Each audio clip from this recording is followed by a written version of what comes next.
ओम नमः शिवाय। नमस्कार दोस्तों, अविश्वसनीय एवं सटीक भविष्यवाणी की श्रृंखला में मैं पूनम पांडे आप सभी का स्वागत करती हूँ। दोस्तों, मैं कुंडली के माध्यम से उसमें उपस्थित योग तथा उससे संबंधित घटनाक्रम के बारे में आपको जानकारी देती हूँ और सरल तरीके से फलित करना सिखाती हूँ। इसी श्रृंखला में आज मैं फिर एक कुंडली लेकर आपके सामने उपस्थित हुई हूँ। यह कुंडली एक 10 वर्षीय बच्चे की है। जब यह बच्चा 2-3 वर्ष का हुआ तो इसे कुछ स्वास्थ्य संबंधी परेशानियां होने लगी, जैसे कि यह आम बच्चों के मुकाबले बहुत जल्दी थक जाया करता था तथा इसकी सांस फूलने लगती थी।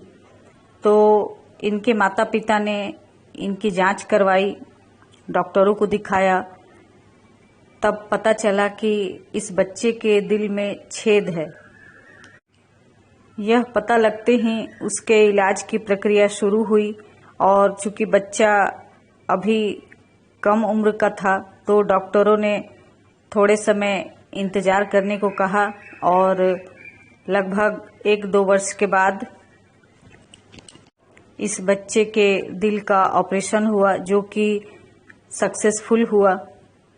आज यह बच्चा बिल्कुल स्वस्थ है और बिल्कुल सामान्य बच्चों की तरह इनका शारीरिक विकास हो रहा है और कोई भी स्वास्थ्य संबंधी परेशानियां नहीं हैं। तो चलिए देखते हैं कि इस बच्चे को इस तरह की समस्या का सामना क्यों करना पड़ा, ऐसे कौन से योग बन रहे थे कुंडली में। जैसा कि मैंने पहले भी आपको कई वीडियो में बताया है कि शारीरिक स्वास्थ्य संबंधी जानकारी के लिए लग्न और लग्नेश की स्थिति सबसे महत्वपूर्ण है। तो आइए देखते हैं। यह कुंडली कर्क लग्न की है और राशि धनु राशि है। लग्न पर उच्च के मंगल की दृष्टि है, जो कि सीधे तौर पर किसी शल्य चिकित्सा की तरफ इशारा करता है। लग्न तथा लग्नेश पर यदि मंगल का प्रभाव हो तो किसी चोट अथवा दुर्घटना की आशंका रहती है। इसका दूसरा अर्थ ऑपरेशन भी होता है। यह तो लग्न की स्थिति हुई। अब लग्नेश को देखते हैं।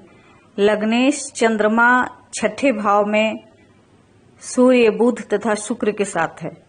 तो जब कुंडली में 6ठे, 8वें या 12वें भाव में चंद्रमा बैठा हो तो यह निश्चित तौर पर बाल्य अवस्था में किसी शारीरिक समस्या तथा दुर्घटना की तरफ इशारा करता है।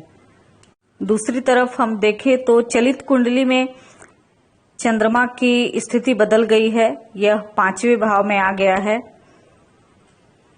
जिस पर गुरु की शुभ दृष्टि भी पड़ रही है।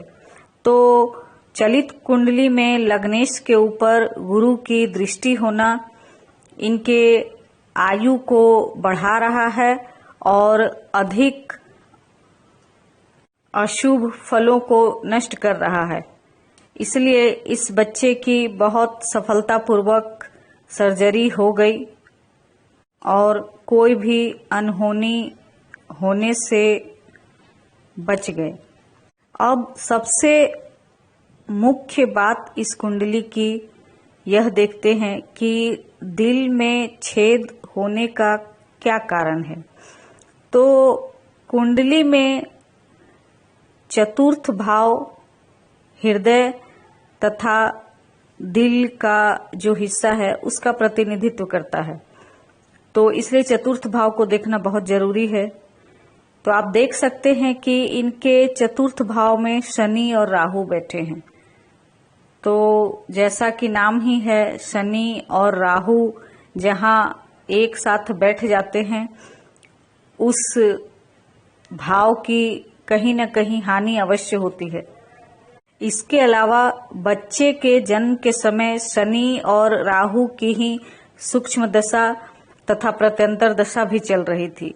इसलिए इस बच्चे को जन्म लेने के बाद से ही शारीरिक समस्याएं और दिल में तकलीफ शुरू हो गई। एक अच्छी बात यह है कि शनि इस कुंडली के लिए अष्टमेश है, जो कि उच्च का होकर चतुर्थ भाव में है। तो जब अष्टमेश ग्रह मजबूत हो तो आयु में वृद्धि होती है, इसलिए इस बच्चे की आयु की हानि नहीं हुई। हाँ, थोड़ा कष्ट अवश्य हुआ। तो देखा आपने किस तरह हमारी कुंडली हमारे जीवन की हर घटना को अपने आप में समेटे हुए है। जरूरत है तो बस उसे पता लगाने की। यदि सही समय पर आपको आगे आने वाली समस्या के बारे में पता चल जाए तो आप पहले से उसके निवारण के लिए तैयार रहेंगे और आपको कम से कम अशुभ फल प्राप्त होंगे। तो इसी के साथ ही मैं आज की चर्चा को समाप्त करती हूँ। अगले वीडियो में आपसे फिर मुलाकात होगी एक नई कुंडली के साथ।